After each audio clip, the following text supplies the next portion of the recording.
Hello and a warm welcome to all of you.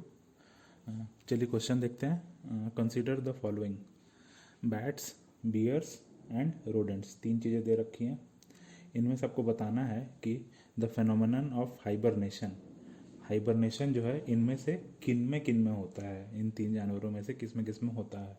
Options हैं 1 and 2, 2 only, 1, 2 and 3, और चौथा हम बोल रहा है कि hibernation can not be observed in any of the above.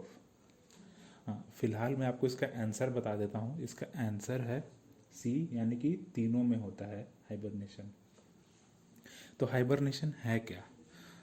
Generally आपने डिस्कवरी या नेशनल ज्योग्राफिक देखा होगा, तो उसमें आपने देखा होगा कि पोलर बियर्स को हाइबरनेट करते दिखाया जाता है जब भी डीप विंटर्स आते हैं। तो हाइबरनेशन क्या है?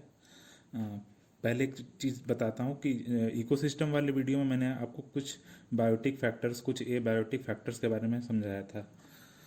तो हमें पता है कि ए बायोटिक फैक्टर्स जो हैं वो हमारे इन्वायरमेंट में चेंज होते रहते हैं। जैसे फॉर एग्जांपल टेम्परेचर हो गया। टेम्परेचर क्या है?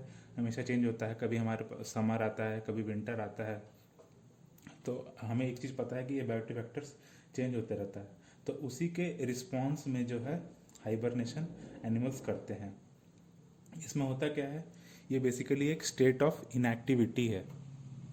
स्टेट ऑफ इनएक्टिविटी मतलब कि ऑर्गेनिज्म जो है पूरी तरह से इनएक्टिव हो जाता है, वो कुछ भी नहीं करता है। उसके जो मेटाबॉलिज्म रेट है वो इसके वजह से कम हो जाता है। अब ऐसा करना क्यों एसेंशियल है? क्योंकि उसको एनर्जी कम खर्च करना है। तो इस वजह से वो मेटाबॉलिज्म उसका कम हो जाता है। फिर जो उसका बॉडी का टेम्परेचर है वो कम हो जाता है। फिर उसमें उसका जो ब्रीदिंग रेट है वो भी स्लो हो जाता है। फिर उसका हार्ट रेट जो है वो धड़क रहा है, वो भी धीरे धीरे धड़कता है। तो इस वजह से बहुत सारे जो फिजियोलॉजिकली उसके इंटरनल स्ट्रक्चर में बहुत चीज़ें हैं ऐसी जो स्लो डाउन हो जाती हैं। ऐसा क्यों होती हैं?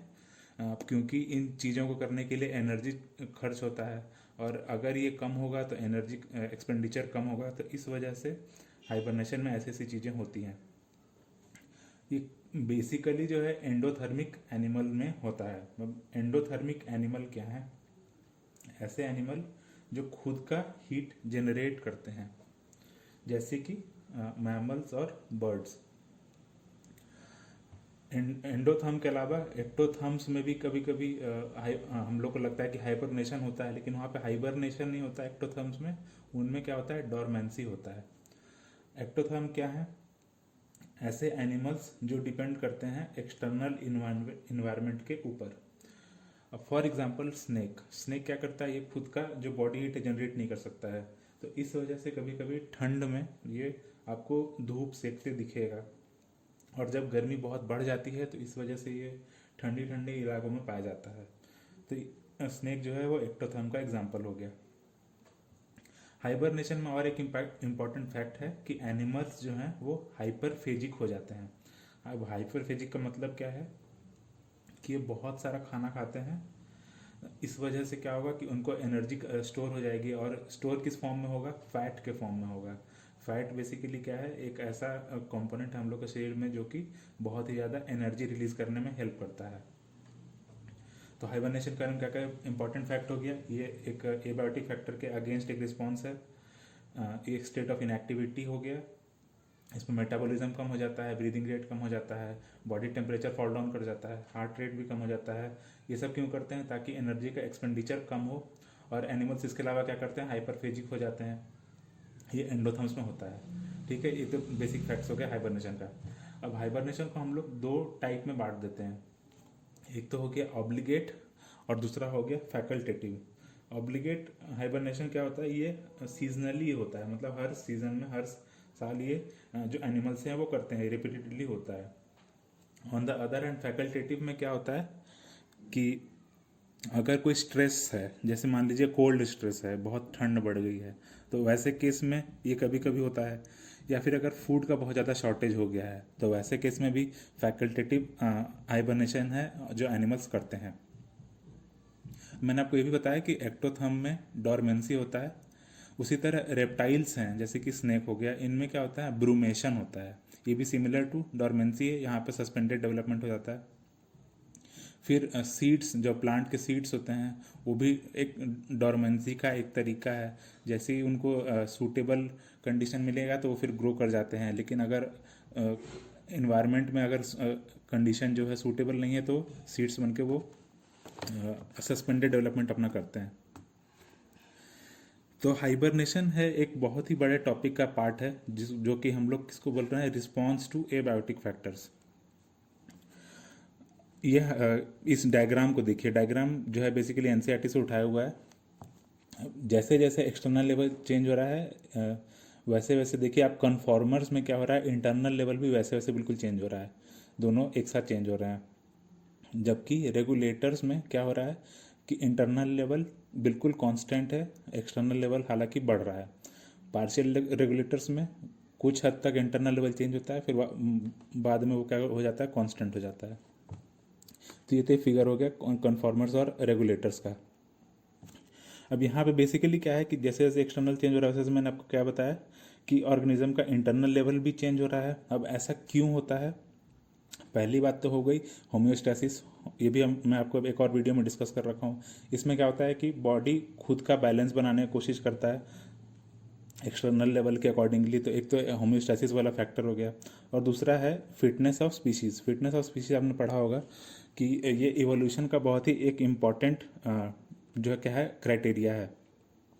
तो अगर जो ऑर्गेनिज्म है वो एक्सटर्नल लेवल के हिसाब से खुद को चेंज कर पा रहा है इंटरनली, तो वो स्पीशीज़ के फिटनेस को इंक्रीज करेगा। इस वजह से क्या होगा, वो उस ऑर्गेनिज्म के इवोल्यूशन में भी हेल्प करेगा। चलिए, एक तो ये बात हो गई। अब हम लोग थोड़ा सा ये अलग अलग टाइप के जो रिस्पॉन्स है उसको देखते हैं। पहला क्या हो गया, रेगुलेट। अब रेगुलेट में क्या होता है कि अगर जो बॉडी टेम्परेचर को अगर हम लोग कंसिडर कर रहे हैं तो वहाँ पर हम लोग बोलेंगे थर्मो रेगुलेशन। और अगर ऑस्मोटिक कंसंट्रेशन की बात करेंगे तो वहाँ पे होगा ऑस्मो रेगुलेशन। तो अगर ऑर्गेनिज्म जो है इन टेम्परेचर और ऑस्मोटिक कंसंट्रेशन को कांस्टेंट बनाने की कोशिश कर रहा है तो उसको हम लोग बोलेंगे थर्मो रेगुलेशन और ऑस्मो रेगुलेशन। ह्यूमंस यानी कि हम लोग में भी रेगुलेशन होता है। हम लोग का बॉडी टेम्परेचर कांस्टेंट रहने की कोशिश रखती है, जो कि अराउंड 37 डिग्री सेल्सियस के आसपास होती है, जो कि फ़ारेनहाइट बोलेंगे तो अराउंड 98 टू 99 डिग्री फ़ारेनहाइट होता है। अब जैसे मान लीजिए कि बाहर का टेम्परेचर बढ़ता है तो हम लोग के शरीर में क्या होता है कि आप देखेंगे कि बहुत ज़्यादा स्वेटिंग होने लगती है। तो स्वेटिंग से क्या होता है कि जब स्वेट इवापोरेट करता है तो हमारे शरीर को ठंडक मिलती है। तो एक तो ये हम वापस जैसे टेम्परेचर बढ़ेगा तो स्वेट के थ्रू टेम्परेचर शरीर का कम किया जाएगा। वैसे ही अगर मान लीजिए कि ठंड हो रही है, ठंड बहुत ज़्यादा हो रही है, तो हमारा बॉडी शिवर करता है। शिवर करने से क्या होता है कि बॉडी के अंदर एनर्जी का प्रोडक्शन होता है, हीट का प्रोडक्शन होता है। तो ह्यूमंस कैसे अपना बॉडी को कांस्टेंट रख रहे हैं, या तो वो स्वेट कर रहे हैं या तो वो शिवर कर रहे हैं। अब दूसरे में आते हैं, दूसरा क्या है, कन्फर्म। कन्फर्म में क्या होता है कि मैंने आपको क्या बताया कि एक्सटर्नल लेवल चेंज होता है तो इंटरनल लेवल भी उसके अकॉर्डिंगली चेंज होता है। मान लीजिए कि अगर टेम्परेचर चेंज हो रहा है या फिर सॉल्ट कंसंट्रेशन चेंज हो रहा है तो इंटरनली भी अकॉर्डिंगली उसी के अकॉर्डिंग चेंज होता है। जैसे कि एक्वेटिक एनिमल्स, मान लीजिए कि फिश में भी क्या होता है, जबकि पानी का सॉल्ट कंसंट्रेशन चेंज होता है तो फिश के अंदर भी सॉल्ट कंसंट्रेशन चेंज होता है। तो ये हो गया कॉन्फॉर्म। अब इसमें एक इम्पॉर्टेंट चीज़ जानने को ये है कि अगर सरफेस एरिया अगर मान लीजिए कि ज़्यादा है तो बॉडी से हीट लॉस भी ज़्यादा होगा। जैसे कि मान लीजिए कि जानवर बड़ा है तो उसमें से क्या होगा, बॉडी हीट लॉस ज़्यादा हो जाएगा। इसीलिए क्या होता है, कोल्ड एरियाज़ में जो है आप देखेंगे कि जो छोटे छोटे जानवर हैं, छोटे जानवर क्या होते हैं, उनका सरफेस एरिया कंपेरेटिवली ज़्यादा होता है। तो सरफेस एरिया ज़्यादा होता है तो इस वजह से क्या होता है, उनमें से बॉडी का हीट लॉस भी ज़्यादा होता है। तो इसलिए स्मॉल एनिमल्स जो हैं वो कोल्ड एरियाज़ में नहीं पाए जाते हैं। अब दो चीज़ें हो गई, कन्फॉर्मर्स हो गए और रेगुलेटर्स हो गए। ये क्या करते हैं, अपने इंटरनल लेवल को या तो कांस्टेंट रखते हैं या तो चेंज करते हैं। अब कुछ ऐसे जानवर हैं जो ऐसा बिल्कुल कुछ कर ही नहीं पाते हैं, तो वो क्या करते हैं, वो माइग्रेट करते हैं। माइग्रेशन में क्या होता है, सिमिलर टू ह्यूमन माइग्रेशन है। यहाँ पर क्या होता है, जैसे कुछ स्ट्रेस फैक्टर कुछ अगर मान लीजिए अराइज हुआ तो वहाँ पे क्या होगा कि एनिमल जो है खुद का हैबिटेट ही चेंज कर लेता है। जैसे आप देखते होंगे कि साइबेरियन बर्ड्स जो हैं वो इंडिया आते हैं, वो क्या बेसिकली एक माइग्रेशन का एग्जाम्पल है। फिर उसी तरह चौथा चीज़ क्या है, सस्पेंड। अब सस्पेंड में क्या होता है कि बेसिकली एक डोरमेंसी का ही एक तरीका है। इसमें होता है कि जो एनिमल है या जो प्लांट है वो खुद के डेवलपमेंट को सस्पेंड कर देता है। सबसे पहले एग्जांपल हो गया स्पोर फॉर्मेशन। स्पोर फॉर्मेशन किस में होता है, जो छोटे छोटे सिंगल सेल हैं जैसे कि बैक्टीरिया हो गया मान लीजिए, फिर कुछ फंजाई होते हैं या कुछ जो लोअर लेवल के प्लांट्स हैं, इनमें क्या होता है कि स्पोर का फॉर्मेशन होता है। स्पोर क्या है, एक बेसिकली सिमिलर टू सीड है, लेकिन ये क्या होता है, ये सिंगल सेल्ड होता है स्पोर। और ये छोटे छोटे जो प्लांट्स हैं और बैक्टीरिया फंजाई, इनमें वो ये इसका डेवलपमेंट होता है। उसी तरह प्लांट्स, बड़े बड़े प्लांट्स जो हैं वो सीड्स बनाते हैं। तो स्पोर और सीड क्या करता है, ये इनके सर्वाइवल में बहुत ही बड़ा रोल प्ले करता है। हाइबरनेशन हमने ऑलरेडी देखा, ये क्या है, एनिमल्स में होता है, विंटर के दौरान होता है। एग्जाम्पल हमने ऑलरेडी कंसिडर कर लिए, जो बियर हो गया, रॉडेंट्स हो गए, बैट्स हो गए। इसके अलावा अगर समर में अगर मान लीजिए कोई एनिमल ये अपना डेवलपमेंट को सस्पेंड कर रहा है या फिर डीप स्लीप में जा रहा है, तो वो होता है एस्टिवेशन। एस्टिवेशन क्या है, ये समर के दौरान होता है, इसलिए हाइबरनेशन से डिफरेंट है। इसमें क्या करते हैं एनिमल्स जो हैं, क्योंकि हीट बहुत ज़्यादा एक्सटर्नली बढ़ गया है, तो ये कोशिश करते हैं अपना खुद के शरीर को हीट स्ट्रेस से बचाने के लिए या फिर डेसिकेशन से बचाने के लिए। तो क्या करते हैं, खुद के जो शरीर का ग्रोथ है या जो भी मेटाबॉलिज्म है उसको ये कंट्रोल करने के लिए सस्पेंड कर देते हैं खुद का डेवलपमेंट को। एग्जाम्पल के लिए हो गया स्नेल हो गया, फिश हो गया, फिर कुछ इंसेक्ट्स में भी एस्टिवेशन होता है। फिर कुछ प्लैंक्टन्स होते हैं जैसे जू प्लैंक्टन्स, उनमें क्या होता है, डायापॉज का स्टेज आता है। डायापॉज स्टेज भी बेसिकली एक सस्पेंडेड डेवलपमेंट का ही एक एग्जांपल है। फिर रिसेंटली क्या हुआ है कि हम लोग ह्यूमंस जो हैं, हम लोग में तो ऐसा कुछ तरीका है नहीं, लेकिन हम लोग भी क्या कर रहे हैं, हाइबरनेशन इंड्यूस करने की कोशिश कर रहे हैं। मतलब कि इसके ऊपर रिसर्च चल रहा है। अब ऐसा ह्यूमन हाइबरनेशन क्यों इंपॉर्टेंट हो जाता है, एक तो हम लोग स्पेस ट्रैवल की बात करते हैं, तो उस केस में ह्यूमन हाइबरनेशन का बड़ा रोल हो जाता है। फिर मान लीजिए अगर कोई सीरियस इंजरी हो गई है, कोई अगर एक्सीडेंट हो गया है, अगर कोई बहुत सीरियसली इंजर्ड हो गया, तो वैसे केस में भी ह्यूमन हाइबरनेशन जो है बहुत ही हेल्पफुल हो जाएगा। अब कुछ डायग्राम्स देखिए, जो पहला डायग्राम देख रहे हैं वो आप स्पोर का देख रहे हैं, इसमें स्पोर का फॉर्मेशन होता है। दूसरा में देख रहे हैं कि सीड है, जब सीड को जब वायबल कंडीशंस मिलते हैं तो वो ग्रो कर जाता है प्लांट में। फिर एक बियर को देखिए आप हाइबरनेट करते हुए तीसरे डायग्राम में।